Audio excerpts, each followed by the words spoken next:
Penelitian, kalau memang penelitian ini terkait dengan tempat gitu ya, dengan faktor lokasi gitu ya, nggak apa-apa ini disebutkan. Penelitian dilakukan di kawasan Lembaga Penelitian Cibinong, LIPI Cibinong, Jawa Barat. Penelitian ini menggunakan rancangan. Ini kan nggak perlu faktor, dua faktor. Kemudian faktor pertama yaitu nggak penting, yaitu yang seperti ini. Untuk bisa dihindari hal-hal yang kalimat seperti ini. Kemudian setelah itu faktor kedua ada lagi panjang yang terdiri dari 3 taraf. Yang pertama tadi faktor pertama yaitu jenis, yang di faktor kedua ada 3 taraf. Memang faktor pertama nggak ada tarafnya juga gitu. Ya. Hasil pengukuran dianalisis dengan hasil pengukuran, entah pengukuran apa nggak jelas juga. Ini merupakan kalimat yang nggak penting. Hasil pengukuran dianalisis dengan uji ANOVA menggunakan aplikasi. Hasil menunjukkan bahwa ini juga kalimat yang nggak perlu. Jadi parafrasenya tadi menggunakan kata yang sesedikit mungkin, tapi informasi yang disampaikan sangat luas, sangat banyak gitu ya. Kemudian kalimatnya juga kalimat lengkap. Coba cari kalimat lengkap di sini. Nggak menemukan kalimat lengkap yang benar gitu ya. Hasil menunjukkan, coba di sini. Kemudian pemberian GA355 memberikan mempengaruhi pertumbuhan fase vegetatif dari fase vegetatifnya apa? Nggak terlihat bahwa parameternya apa sih di sini gitu. Tinggi tanaman, luas. Kemudian juga terakhir meningkatkan pertumbuhan produksi entok dan sebagainya.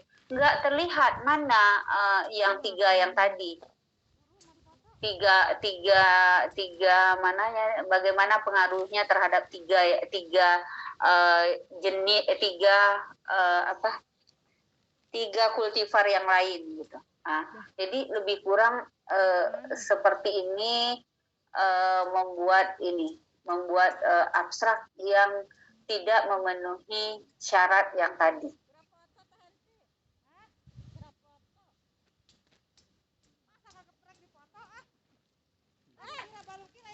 Kemudian informasi latar belakang yang panjang itu tidak boleh. Tadi itu panjang. Referensi di literatur dia tidak punya tadi ya, tidak punya. Kemudian penelitian menunjukkan bahwa dia punya tadi ya, itu nggak boleh. Atau penelitian telah menunjukkan, itu juga nggak boleh. Itu tadi ada. Menggunakan diawali dengan sebelumnya, ini itu tidak boleh. Atau pakai kalimat yang tidak lengkap, itu juga tidak boleh. Singkatan atau jargonnya apa ya, atau itu istilah kalian ya, atau istilah yang mungkin membingungkan pembaca, itu juga tidak boleh digunakan. Segala jenis gambar, ilustrasi, tabel, ini nggak ada sih, ini nggak ada kalian gunakan. Kemungkinan nih yang ke atas nih sangat mungkin itu dilakukan oleh kita. Nggak kalian saja, saya juga ada kemungkinan bisa. Jadi itu abstrak tidak benar, jangan dibuat kandungan abstraknya yang seperti itu. Isi abstrak tidak boleh seperti itu. Kemudian kesalahan umum dalam menulis abstrak. Kita langsung saja, apa sih kesalahan umum yang sering terjadi? Sebenarnya kan di sini nih ya harusnya yang benar seperti apa, tadi sudah dikatakan. Kira-kira kesalahannya itu seperti apa? Kan kalau kata orang gini, jangan bicara jangan. Kan ada yang mengatakan seperti jangan bicara jangan ke seseorang karena nanti dia akan melakukan hal itu. Jadi saya menunjukkan yang salah, tapi bukan berarti juga kalian akan mengikuti yang salah gitu ya. Ini yang salah loh, tapi jangan ikuti yang ini, yang salah gitu. Kemudian kemarin saya juga baru namanya masih belajar ya, kan selalu dinyatakan oleh orang psikologi ke anak tidak boleh berkata jangan. Ternyata ada ulama yang mengatakan kata jangan itu sudah banyak dalam Al-Quran dan hadis gitu.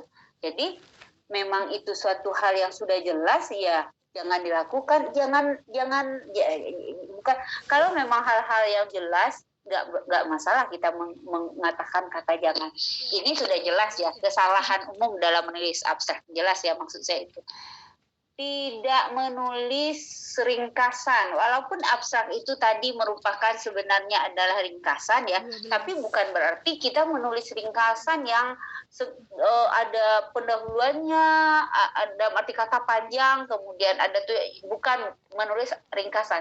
Ada judulnya ringkasan, ada judulnya abstrak. Abstrak ini merupakan ringkasan yang lebih sedikit lagi, itu bisa dikatakan seperti itu. Tujuan abstrak adalah untuk memberikan ringkasan keseluruhan penelitian kepada pembaca sehingga mereka dapat memperoleh pemahaman yang kuat tentang penelitian sebelum mereka memulai membaca makalah kita. Jadi cukup ringkasan yang sedikit saja. Nanti saya ulang lagi, kata-katanya sedikit, informasinya luas, yang seperti itu. Kemudian tidak memparafrasekan karya sendiri, dalam arti kata salah satu kesalahan umum yang dilakukan penulis adalah abstrak adalah menyalin seluruh kalimat dari bagian makalah mereka. Jadi tidak memparafrasekan. Sering ini kata pendahuluan, di pendahuluan dengan pendahuluan di abstrak, di latar belakang di abstrak itu sama kata-katanya dengan yang ada di pendahuluan. Pernah nggak kalian menemukan itu? Kalimat pertama di pendahuluan sama dengan kalimat pertama di abstrak. Iya, Bu, sering. Artinya dia tidak memparafrasekan karyanya sendiri, berarti dia langsung menciplak, copy paste dari pendahuluannya letakkan ke abstrak gitu. Harusnya setelah di abstrak itu kan harusnya lebih ringkas, maka harus diparafrasekan kembali. Gitu. Berapa tuh, Bu? Mencakup terlalu banyak atau tidak cukup latar belakangnya. Jadi terlalu banyak atau sedikit banget juga nggak boleh gitu. Sedikit tanpa menyampaikan rumusan masalahnya juga nggak boleh gitu. Terkadang penulis memasukkan terlalu banyak atau terlalu detail tentang latar belakang penelitian karena mereka tidak memahami peran abstrak dan memperlakukan sebagai pendahuluan. Padahal bukan ya, abstrak, latar belakang di abstrak bukan pendahuluan, tapi lebih kepada latar belakang masalahnya, gitu kan? Nih, jadi terlalu banyak ini kesalahan. Tadi yang kita baca dia banyak, tapi juga tidak menggambarkan latar belakang ya. Tidak memperasaan, kita tidak baca tadi. Kemudian kesalahan apa lagi gitu yang sering muncul di abstrak, menggunakan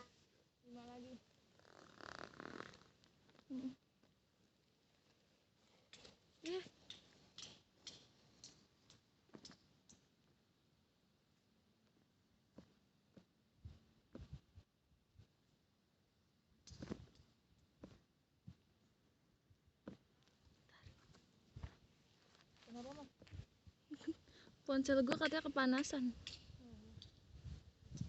Taruh kantung, Mak? Iya ya.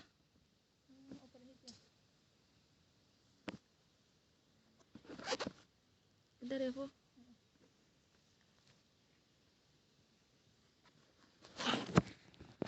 Gue taruh dari mesinnya.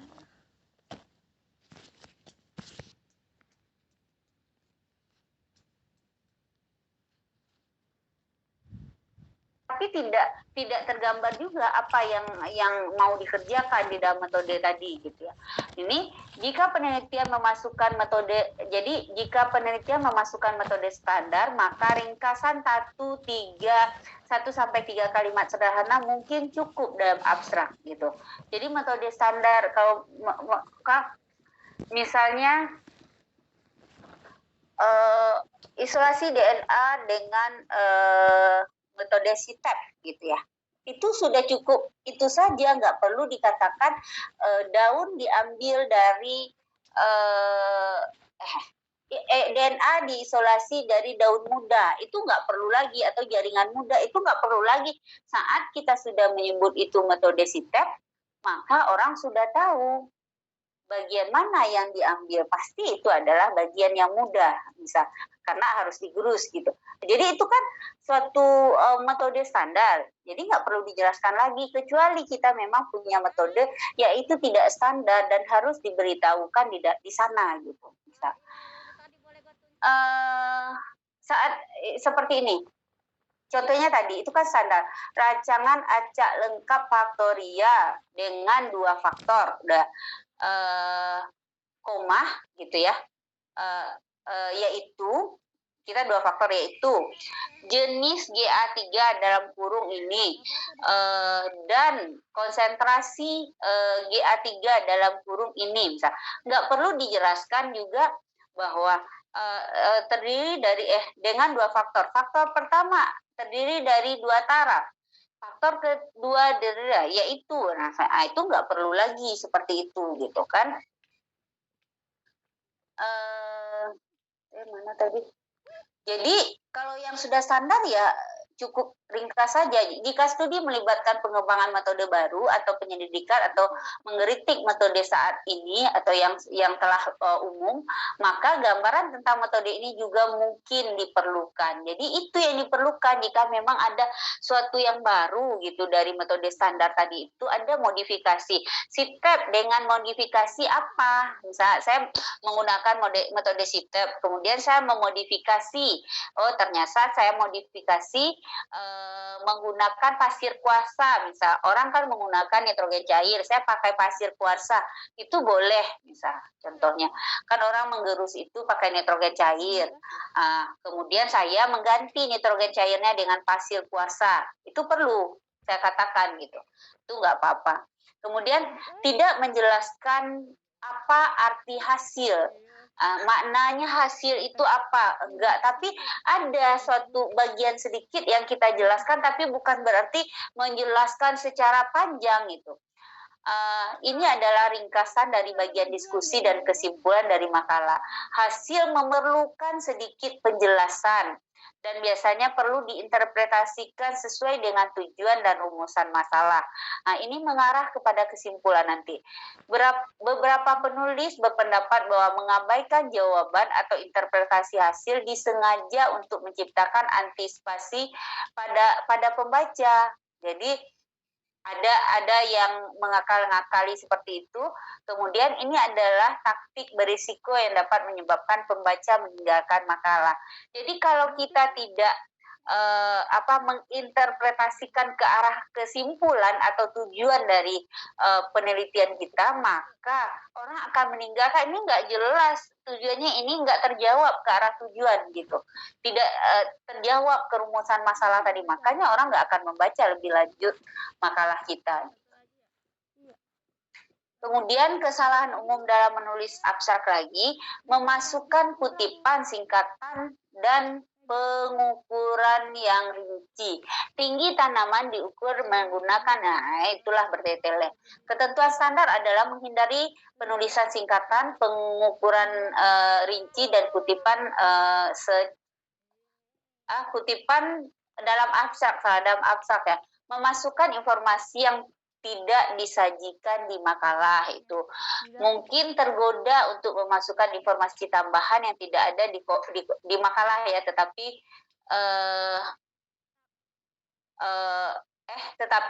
ini akan menyesatkan. Mohon maaf, ini akan menyesatkan. Tidak mengikuti instruksi yang disediakan oleh jurnal target, ini sudah umum. Tidak memasukkan kata kunci. Ada orang yang saat mengirim abstrak dia tidak menyertakan kata kunci. Misal pada saat seminar, abstrak saja yang dia kirim, tapi kata kuncinya tidak.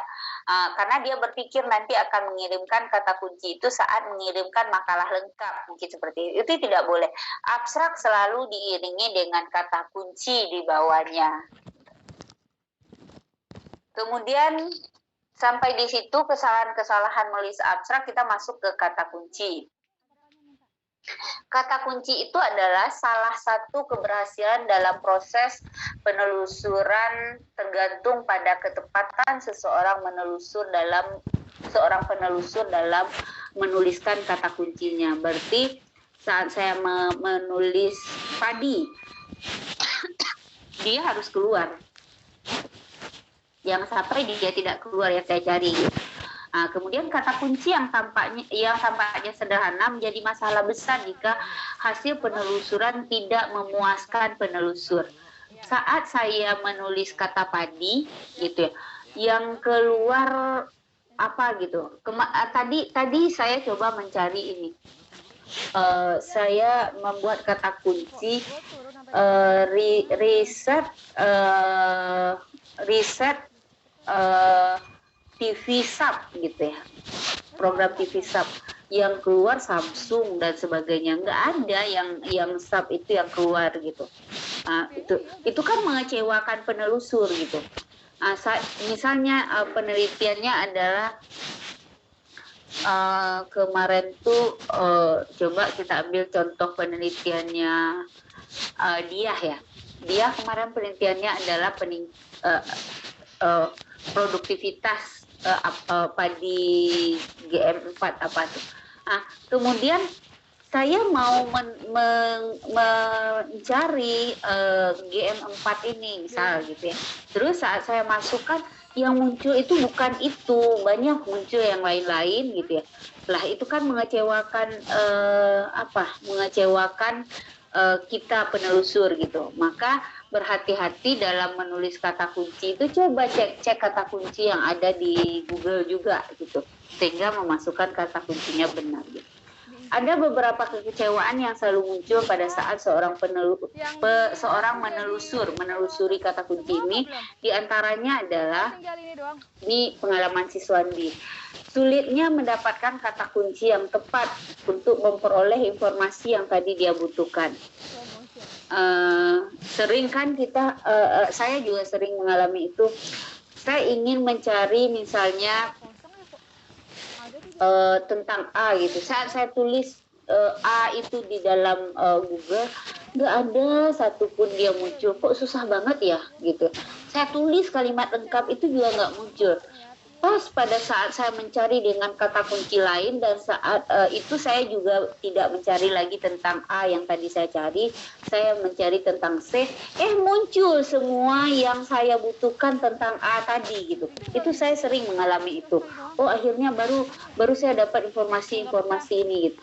Itu berarti penelusuran untuk yang A tadi itu kata kuncinya tidak tepat gitu. Jadi orang yang punya informasi tentang A tadi yang saya peroleh saat saya mencari C, berarti dia menggunakan kata kunci yang tidak tepat untuk penelusuran dia gitu. Hasil pencariannya terlalu luas. Atau mungkin kalian pernah mengalami hal yang sama seperti saya?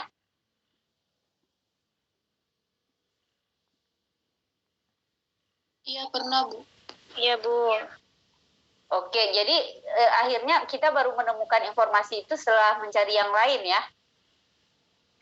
Kemudian hasil pencariannya terlalu luas. Misal contohnya padi tadi, saya sebut padi.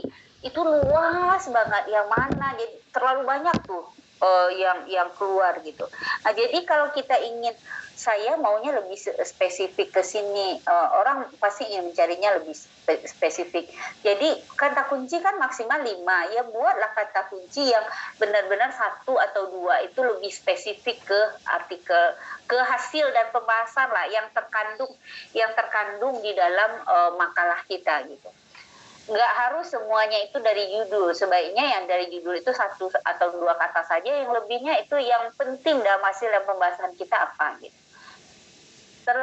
Terlalu banyak informasi dari sumber-sumber yang diharapkan, kemudian tidak memfokus pada apa yang diinginkan, seperti yang saya bilang, tidak mengetahui sumber rujukan yang tepat.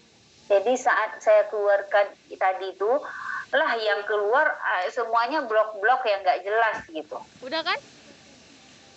Itu akhirnya kecewa. Jadi sering kali itu kalau membuat kata kunci terlalu umum yang sesuai dengan judul, ya yang keluar yang seperti yang ini, tidak mengetahui sumber rujukan yang tepat. Yang keluar ya nggak tahu, nggak jelas gitu, blok-blok saja yang keluar gitu. Padahal mereka menggunakan kata kunci yang kita buat gitu. Berarti kata kunci kita umum. Oke, dengan demikian maka karya tulis IMA merupakan tugas akhir yang harus diselesaikan oleh seorang mahasiswa agar bisa menyelesaikan kuliahnya. Bentuk karya tulis ilmiah itu berupa skripsi. Nah, skripsi itu adalah ini. Coba. Kalau mau menulis seperti ini, ya, kira-kira kata kuncinya apa ya?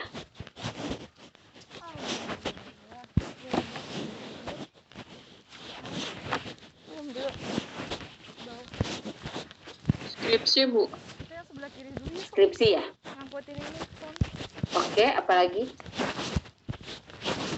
Ya, Bu, skripsi, Bu.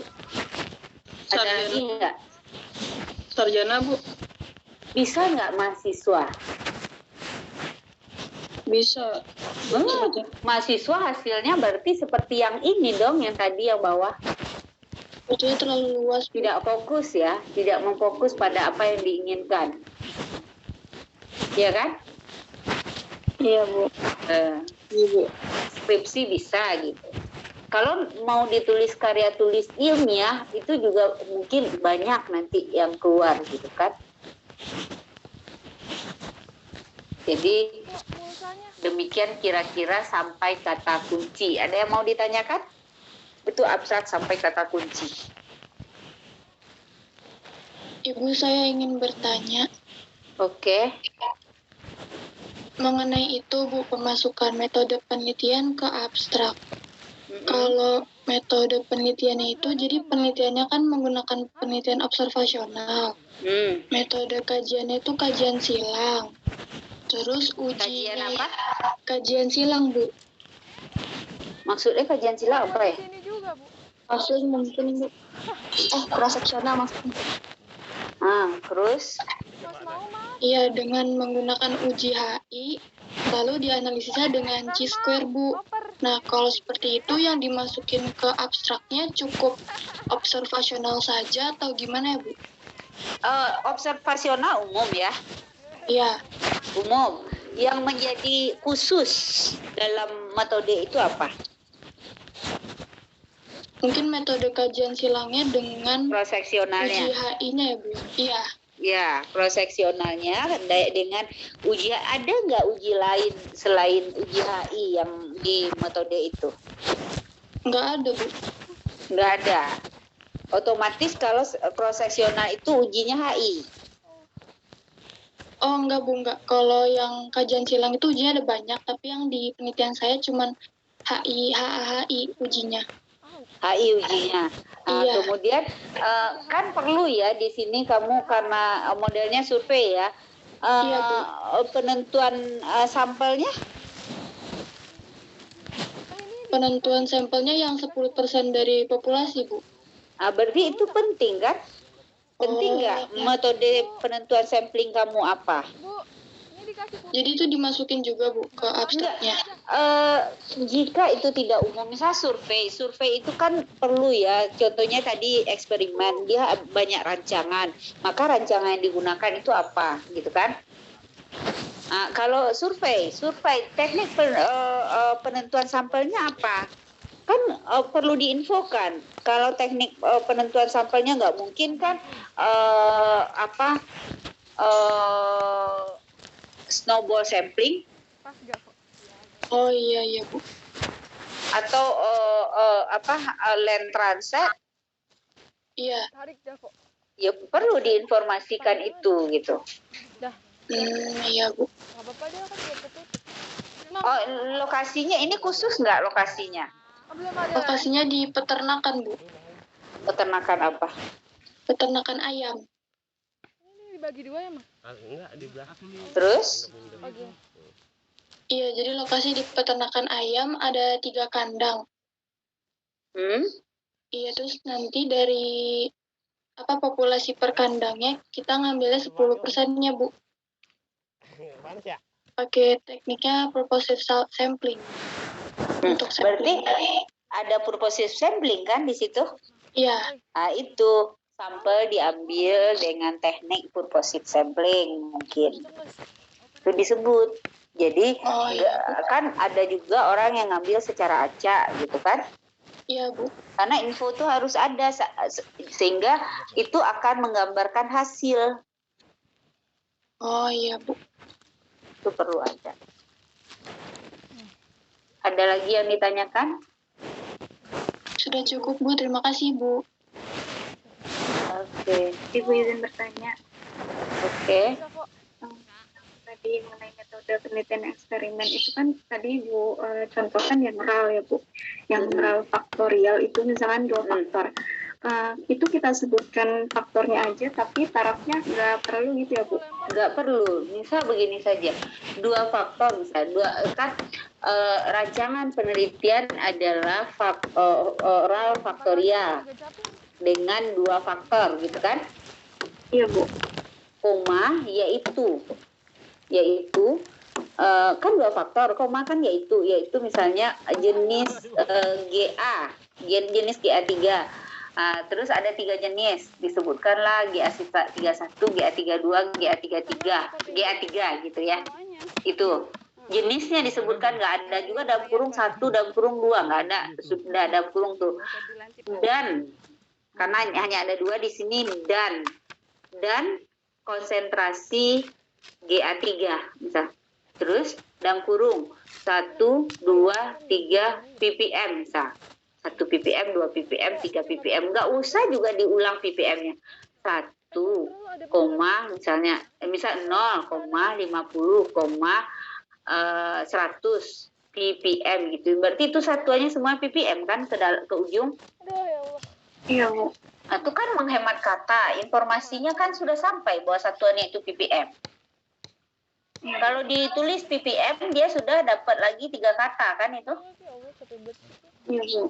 Nah, terus berarti itu nggak ada kata taraf, orang sudah tahu bahwa konsentrasi ini terdiri dari 4 taraf misal, jenis ini terdiri dari 3 taraf misal, itu orang sudah paham gitu. Diulang berapa kali itu perlu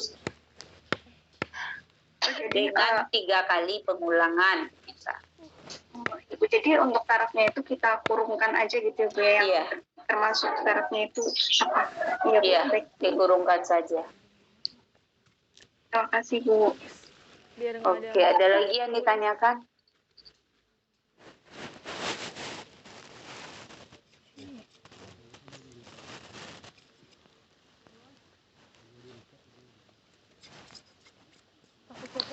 Oke, kalau enggak kita masuk ke pendahuluan. Kita sudah tahu bahwa penelitian itu punya kerangka berpikir kemarin. Kerangka berpikir adalah latar belakang masalah, ada masalah dan penyelesaiannya seperti apa, itu kemudian ada tujuan, ada manfaat penelitian.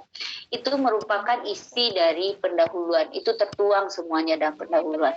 Latar belakang masalah, alinea pertama itu sudah merupakan latar belakang masalah langsung. Alinea kedua itu masalah. Kemudian penyelesaiannya kemungkinan adalah di alinea ketiga. Nah, kemudian penyelesaian yang sudah ada nih gitu ya. Apa kekurangannya? Maka kekurangannya ini akan kita tutup dengan penyelesaian yang akan kita lakukan.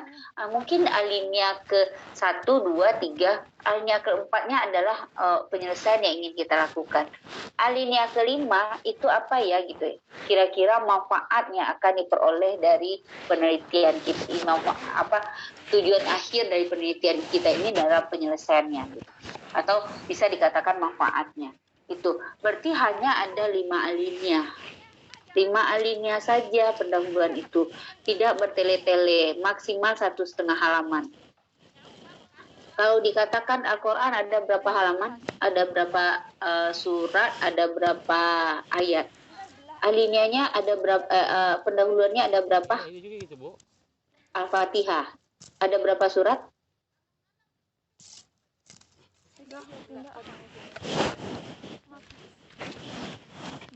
Ada berapa surat?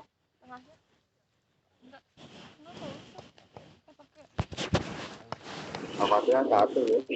Ayat mungkin, Bu. Nah, Kalau ayat kan pinter tuh, ada suratnya 1, Al-Fatihah saja. Itu pendahuluannya kan, itu merangkum semua isi dalam Al-Quran. Ayatnya ada berapa? 7 ayat. Nah, kemudian sementara skripsi kita ada pendahuluan, ada tinjauan pustaka, kemudian ada metode penelitian, ada apa tuh? Ada hasil dan pembahasan, ada kesimpulan. Cuma ada berapa ayat kalau kita ada surat berapa kira-kira tuh? Hanya ada 5 ya. 5 surat yang menjadi pendahuluannya adalah pendahuluan yang kita buat. Itu kita buat sampai 3 halaman gitu. Itu terlalu banyak. Jadi lebih baik tajam, fokus ke masalah dan metode serta penyelesaian yang kita ingin lakukan di dalam penelitian ini. Itu isinya pendahuluan. Kira-kira setelah kita lakukan penelitian ini atau hasil dari penelitian ini manfaatnya nanti seperti apa. Jadi menurut Wasam itu pendahuluan menjelaskan mengapa topik artikel, karena ini sudah artikel ya, sudah TKI, topik artikel ini penting. Mengapa dia penting gitu. Kemudian bagaimana kontribusi artikel ini dikembangkan, bagaimana kontribusinya. Kemudian struktur artikelnya seperti apa. Jadi terlihat di situ di dalam pendahuluan itu lebih kurang 3 isi ini. Jadi struktur dalam arti kata dari awal sampai akhir akan tergambar di dalam suatu pendahuluan. Maka di akhir pendahuluan itu biasanya adalah harapan atau manfaat dari penelitian itu yang akan dia selesaikan itu seperti apa gitu. Itu tertuang dalam pendahuluan. Ini ada pendahuluan, ada abstrak. Kalau pendahuluan menyampaikan gambaran secara detail dari penelitian yang dilakukan. Itu bedanya. Abstrak merangkum aspek utama dari seluruh makalah dalam urutan yang ditentukan. Jadi aspek utama saja. Kira-kira tinjauan pustaka itu aspek utama nggak ya gitu. Kalau di dalam di dalam skripsi merupakan aspek utama, tapi di dalam suatu makalah dia kan tidak aspek utama gitu ya. Maka biasanya di dalam skripsi abstrak itu juga tidak ada tinjauan pustakanya, tidak perlu ada gitu, tidak perlu ada tinjauan pustaka.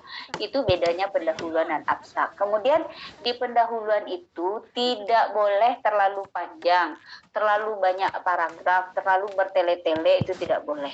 Cukup 5 paragraf saja. 1-2 halaman, tetapi sudah mencakup semua hal yang secara detail. Secara detailnya ada metode, tapi nggak mesti dijelaskan juga metodenya. Semuanya ada, seperti pendahuluan abstrak tadi, itu juga ada di dalam suatu makalah ya. Makalah yang sudah hasil penelitian ya, bukan proposal. Kalau di proposal itu belum ada kesimpulan, tapi baru harapan saja. Tapi di pendahuluannya suatu makalah itu sudah ada hasil, sudah mengarah ke arah kesimpulan tadi pendahuluan itu, gitu kan. Kemudian cukup ditulis 5 paragraf, tapi sudah mencakup semua hal yang secara detail. Itu masalah secara umum ada di situ, masalah secara khusus ada. Ada permasalahan, misalnya masalah lingkungan, tentang pencemaran limbah gitu. Kita khusus tadi ke limbah apa misal. Kalau bisa metode yang sudah umum digunakan apa, kita khusus ke metode yang secara biologi misal seperti itu.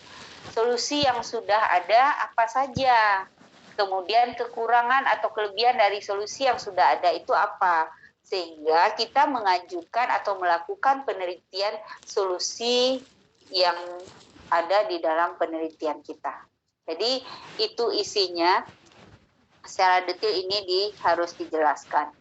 Kemudian pendahuluan itu seharusnya seperti apa? Mempresentasikan dengan jelas batasan masalah yang diteliti. Di situ sudah terlihat batasannya, tapi bentuknya kalimat ya, bukan berarti bentuknya suatu subbab gitu. Kalau subbab ada batasan masalah, ada rumusan masalah nanti, tapi terlihat batasan masalahnya di dalam pendahuluan. Kemudian untuk mengarahkan pembaca, tinjauan pustaka singkat dapat dimasukkan di sini. Nah, kalau tadi di dalam skripsi kan tinjauan pustaka itu panjang, tapi singkatnya bisa kita letakkan di sini. Itulah yang tadi hasil penelitian sebelumnya seperti apa gitu. Itu kan singkat itu. Bukan berarti si A telah melakukan ini dengan hasil panjang pula kita jelaskan, dia melakukan menggunakan konsentrasi A, B, C, D gitu. Konsentrasi terbaik adalah 50% misalnya. Cukup mengatakan bahwa si A memperoleh konsentrasi 50% dapat meningkatkan ini misal. Cukup, nggak perlu disebutkan juga ujinya apa, itu nggak perlu gitu. Dia menguji sekian konsentrasi dan sebagainya, itu nggak perlu. Kemudian menyatakan hasil penting penelitiannya. Tadi kalau di proposal belum ada hasil, tapi kalau di makalah yang akan disubmit ke jurnal itu sudah ada hasil pentingnya ditulis gitu. Kemudian ada lagi yang menyatakan kesalahan besar yang sering ditemukan dalam menulis pendahuluan adalah gagal dalam memotivasi dan merumuskan masalah. Jadi masalah itu tidak tergambar bahwa ini adalah penting sekali dilakukan, misalnya tidak tergambar di situ, dan rumusan masalahnya juga tidak terlihat gitu. Kemudian over promising atau cenderung dobos atau ada banyak basa-basi di sini tuh. Kemudian seperti halnya abstrak, jika pembaca tidak merasa tertarik setelah membaca pendahuluan, maka gitu jangan banyak berharap bahwa mereka akan meneruskan membaca artikel kita gitu. Jadi setelah abstrak, pendahuluan juga adalah hal yang penting agar orang lanjut membaca hasil metode kita dan kesimpulan kita. Ada juga orang yang suka membaca kesimpulan dulu gitu, baru membaca pendahuluan gitu. Jadi ada 3, ya semuanya penting ya, tapi yang pertama-tama dibaca abstrak. Kemudian sering lagi kita melihat kesimpulan, kemudian baru membaca pendahuluan. Kemudian pendahuluan pada proposal dan skripsi. Yang pertama, cara menulis latar belakang yang baik dan benar, itu pola pemaparan dalam latar belakang penelitiannya itu harus jelas. Pola pemaparannya, landasan penelitiannya itu harus jelas, landasan faktualnya apa, teoritisnya apa, yuridisnya apa kalau ada gitu ya. Kemudian ada harapan dan kenyataan juga di dalam pendahuluan itu. Kemudian pentingnya penelitian yang akan Anda lakukan. Seberapa penting penelitian itu dilakukan? Solusi yang ditawarkan seperti apa? Kemudian pemaparan sedikit tentang keunggulan model, metode, atau pendekatan atau teknik strategi yang Anda terapkan. Jadi sedikit saja pemaparannya. Kemudian dalam arti kata di sini misal orang melakukan secara fisika, kimia, kita melakukan secara biologi, ini loh keunggulannya melakukan secara biologi sehingga metode ini kita gunakan gitu. Kemudian ada rumusan masalah, ada tujuan penelitian, ada manfaat penelitian. Itu isinya pendahuluan. Kita ambil contoh abstrak. Harusnya ke sini dulu tadi ya, maaf ya. Aplikasi fungsi mikoriza arbuskular dalam meningkatkan pertumbuhan dan kandungan total flavonoid tanaman tomat. Abstraknya, penelitian ini dilakukan dengan tujuan untuk mendapatkan. Oke, dia langsung tujuan. Ada aturan, ada juga jurnal yang meminta seperti ini, tidak perlu ada latar belakang. Ada jurnal yang meminta seperti itu bagi dia. Kalau nggak salah, Bu Ardian mungkin beberapa kali mungkin mensubmit ke artikel yang seperti ini ya, langsung tujuan. Kemarin tuh pas ada dia mengirim abstrak ke saya cukup, oh iya berarti dia mungkin lebih sering barangkali mensubmit, mungkin gaya penulisan orang etnobotani mungkin di artikel di jurnal-jurnal etnobotani seperti ini gitu. Itu gayanya mereka, gaya selingkuh gitu. Ini dia langsung tujuan, tapi kalau disubmit ke jurnal Alkaunia ini menjadi salah dia karena tidak ada latar belakangnya gitu kan. Kita lihat penelitian ini. Penelitian ini dilakukan dengan tujuan. Perlu nggak penelitian ini dilakukan dengan? Tidak perlu kata-kata itu. Penelitian ini bertujuan untuk mendapatkan dosis VMA. Dia langsung sebut di sini VMA. VMA ini kita nggak tahu. Tidak ada singkatannya.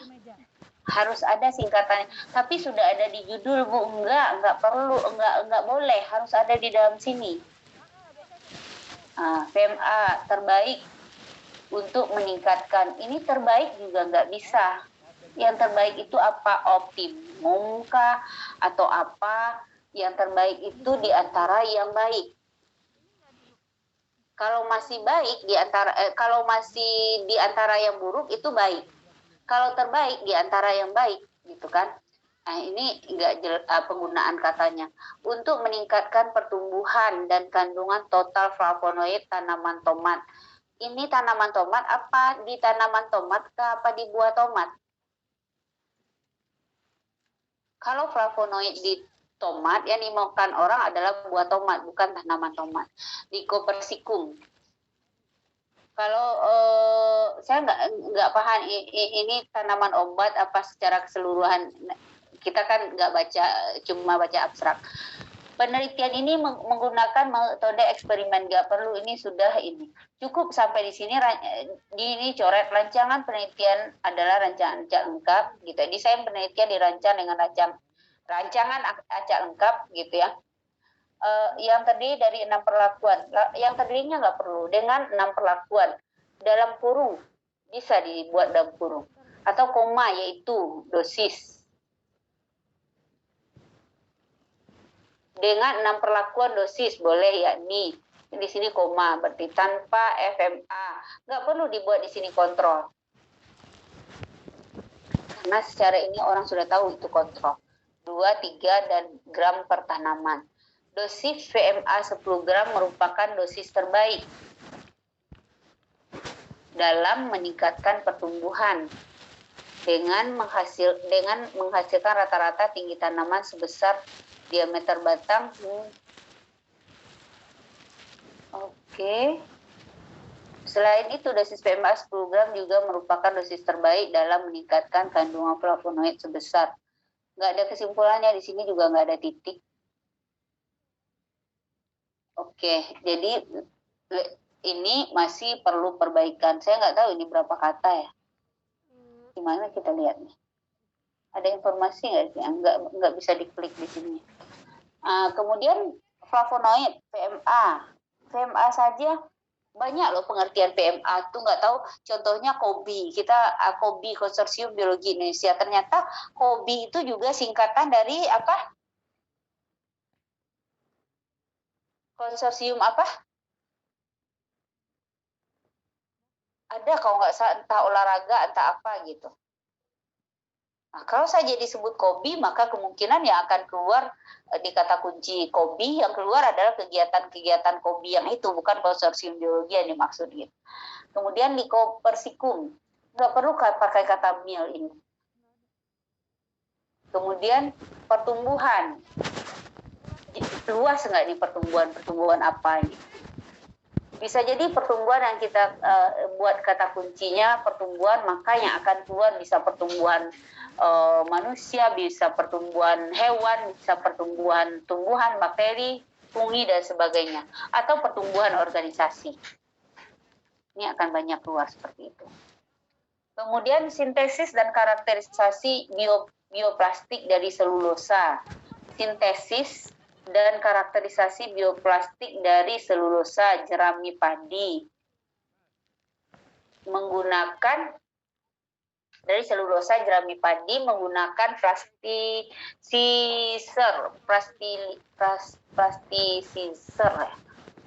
kalau salah, ekstrak kulit jeruk, kitosan dan sorbitol. Sintesis dan dari selulosa jerami padi dengan penambahan berbagai plastisida telah dilakukan. Nah, berarti dia tidak latar belakang yang dia tulis. ini gaya ini lagi, ini adalah telah dilakukan penelitian berjudul, ini kemungkinan mahasiswa yang menulisnya atau ya mahasiswa dengan tugas akhirnya. Begini kan kalian membuat awalnya telah dilakukan, kalau nggak salah seperti itu, telah dilakukan penelitian tentang ini, ada yang begitu, ini nggak ada latar belakangnya. Penelitian ini bertujuan, nggak perlu kata ini, penelitian bertujuan sebenarnya sudah bisa. Penelitian bertujuan mensintesis dan melakukan karakterisasi bioplastik hasil dari selulosa jerami padi, yaitu ekstrak selisih tertentu agar peningkatan kualitas dapat terjadi. Ini kualitas apa yang ditingkatkan tuh enggak, ini juga metode yang digunakan pada studi ini penelitian, ini studi. Metode yang digunakan meliputi pengujian, ini mah cara kerja, tahapan kerja yang dia isi. Ini bukan metode, ya kan? Tahapan kerjanya apa gitu. Selain itu, pengujian sekaligus fungsional juga dilakukan dengan menggunakan FTIR. Karena kita nggak lihat isinya, saya juga nggak paham ini kenapa dia menulis metodenya seperti ini. Selain itu, pengujian hasil yang diperoleh pada penelitian tersebut lah, ini juga nggak perlu kata-katanya, langsung saja. Ini tadi dia mau meningkatkan kualitas kan, kualitas plastik dapat dilihat dari nilai kuat tarik barangkali dengan persentase apa gitu. Ini bisa berdasarkan data yang telah ada. Ini apa? Enggak ada. Dia mau mengambil kesimpulan. Disintesis menggunakan jerami. Ini kesimpulan enggak ada ya seperti ini. Jadi langsung saja bioplastik yang disintesis menggunakan selulosa jerami padi dari berbagai plastik saja. Enggak ada juga telah memenuhi standar gitu. Berarti langsung saja bioplastik yang disintesis nggak perlu kata dengan menggunakan selulosa dari jerami pada berbagai variasi plasticizer memenuhi GA. Langsung saja begini. Kata kunci bioplastik, ekstrak kulit jeruk, jerami padi, kitosan, sorbitol. Ada semua di sini ya. Harusnya ada kuat tarik barangkali ya di sini. Salatnya saya 11 rakaat kayak tarawih. Atau kualitas plastik. Ada 2 kuat tarik. Iya, kuat tarik kayaknya perlu di sini. Iya, benar. Oke, ada efektivitas Tadi kan di jam sampai isak. iradiasi sinar UVC yang dikombinasikan dengan kalium permanganat sebagai etilen. Pisang raja merupakan jenis buah klimaterik yang dipanen umur 100 hari sehingga pada hari ke-12 sudah matang. Semakin tua umur panen, maka proses kematangan semakin cepat. Hal ini menyebabkan buah pisang raja lebih cepat mengalami pembusukan.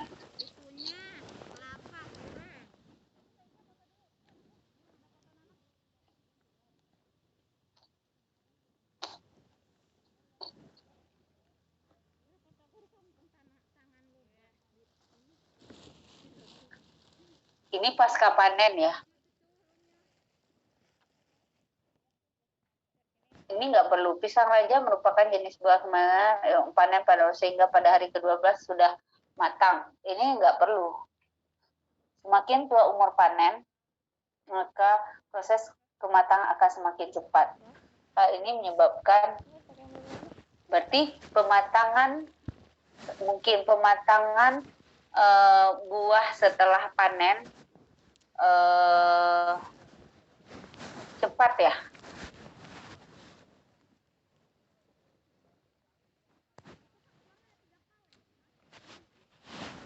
Pematangan buah setelah panen lebih setelah panen pematang buah apa nih? Buah pisang raja setelah panen sangat cepat sehingga sering mengalami pembusukan. Itu sudah latar belakang masalah. Terus penelitian ini bertujuan untuk mungkin sehingga perlu dilakukan packing yang bagus barangkali.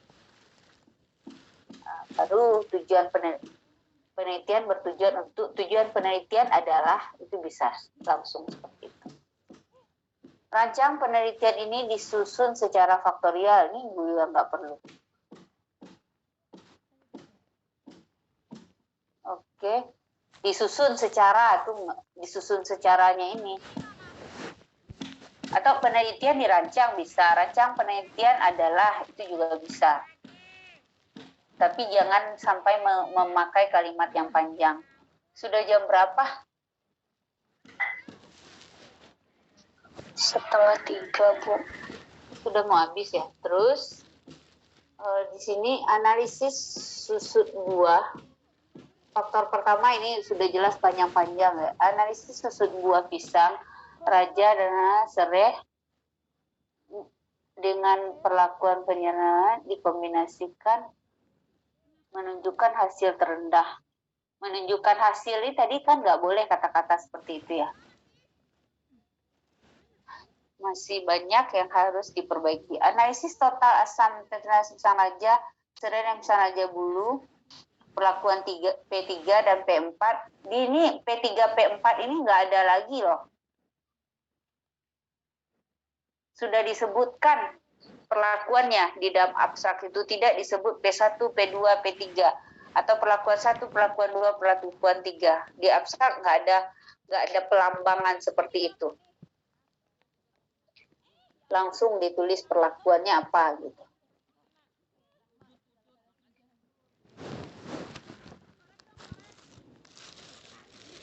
Lempar. Oke,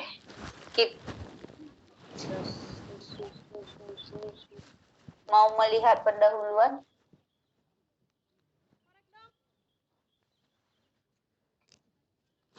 Ambil saja satu pendahuluan.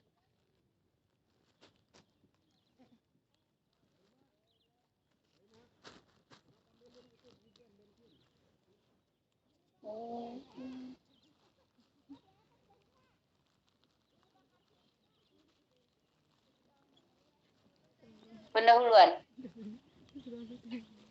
Jagung adalah salah satu jenis tanaman serealia yang sudah lama dikenal di Indonesia dan masih menjadi komoditi strategis kedua sebagai sumber pangan setelah padi dan memiliki nilai ekonomis yang tinggi. Itu panjang banget ya. Oke, kalau mau berbahasa basi, ini terlalu ke jagung. Mungkin apa yang ingin dituju di sini, karena ternyata tujuannya itu adalah jagung hibrid. Dia menggunakan jagung lokal gitu. Terus setelah itu penggunaan benih menjadi salah satu faktor penting dalam menentukan hasil. Dia copy ya, ini ke atas tadi ya. Ini di copy-nya ke dia ke abstrak. Berdasarkan asal benihnya, jagung dapat dibedakan menjadi 3 jenis, yaitu jagung hibrid, jagung lokal, dan jagung komposit. Jagung hibrid, kemarin kalau kalian hadir di seminar itu saya mengibaratkan, dia menjelaskan jagung hibrid, padahal dia mau meneliti jagung lokal. Dia peneliti jagung lokal. Benih jagung hibrid mempunyai posisi tertinggi. Ini dia puji-puji jagung hibrid di sini. Beberapa contoh jagung hibrid yang berkualitas adalah Bima, Namun di beberapa daerah, khususnya di pedesaan yang tidak memiliki jaring irigasi yang baik, jagung lokal masih ditanam petani. Tiba-tiba dia bercerita jagung lokal.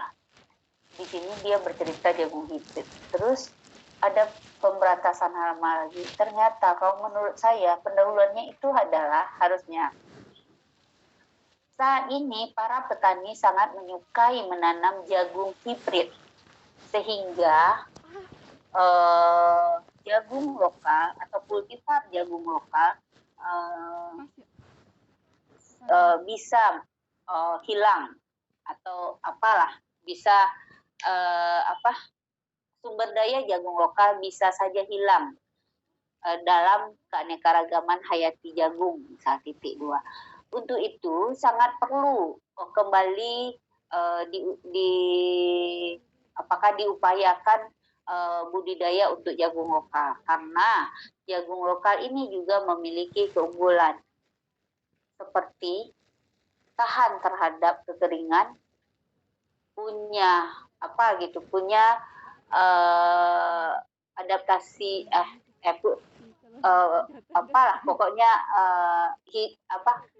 umur panennya lebih cepat. Kita ceritakanlah keunggulannya pada produksinya rendah misal. Terus untuk meningkatkan namun produksinya rendah. Untuk meningkatkan produksi jagung lokal ini agar diminati oleh para petani, maka perlu dilakukan inovasi seperti penggunaan zat pengatur tumbuh dalam ini. Gitu. Terus zat pengatur tumbuh yang kemungkinan meningkatkan produksi jagung adalah dari kelompok gibberellin atau GA3. Itu kan sudah langsung berurut saja dia ke belakang gitu ya. Sudah rata. Jadi yang ini nih alinea 1, 2 itu nggak perlu. Sampai lah. Ini juga pemberian asam gibberellik GA3 secara tunggal. Sekarang kita mau memberikannya secara tunggal. Itu kan ada yang umum mungkin nggak tunggal, maka ada sedikit alasan kita kelebihan menggunakan secara tunggal. Ini digambarkan di sini. Pemilihan kultivar jagung yang tepat sangat menentukan tingkat produktivitas jagung lokal. Kultivar jagung yang mana tiba-tiba lokal, kan ada hibrid tadi gitu. Lebih kurang membuatnya nggak paham. Saya mungkin juga tidak pinter dalam menulis ya, nggak tahu, tapi mungkin pinter dalam mengoreksi, nggak tahu juga. Makanya saya dipilih menjadi dosen TKI ini kayaknya karena saya suka mengoreksi tulisan, menguji mahasiswa di seminar hasil dan ujian mungkin ya, karena cerewet nanti di seminar hasil, ujian, dan seminar proposal mahasiswa. Saya nggak ngeh tadinya TKI ini kan diampu oleh Bu Lili, Bu Fahma, Bu Lili dan Bu Fahma. Tiba-tiba masuk ke Bu Mega dulu. Kemudian dari Bu Mega bertambah ke saya nggak paham juga. Oke, ada yang ditanyakan? Atau paham semua yang saya sampaikan? Dan insya Allah akan diterapkan di dalam penulisan draft skripsinya nanti.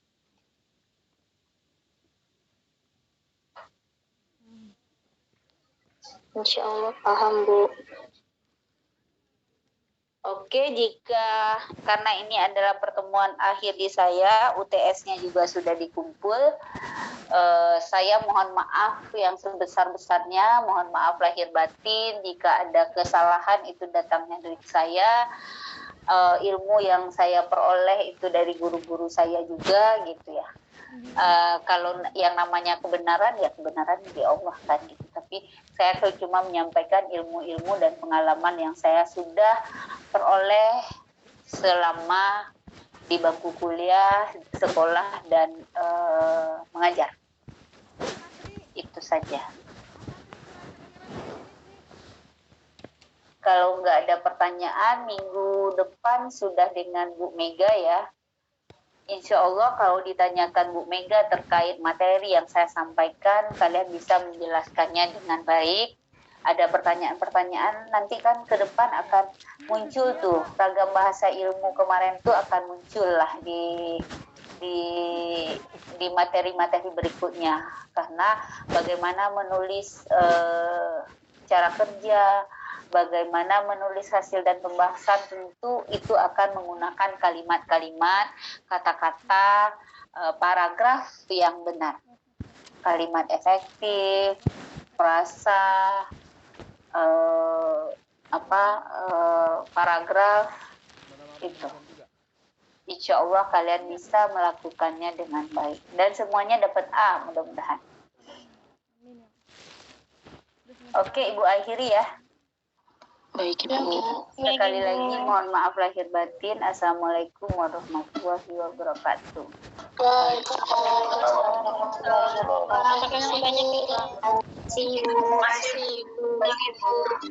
Terima kasih, Ibu.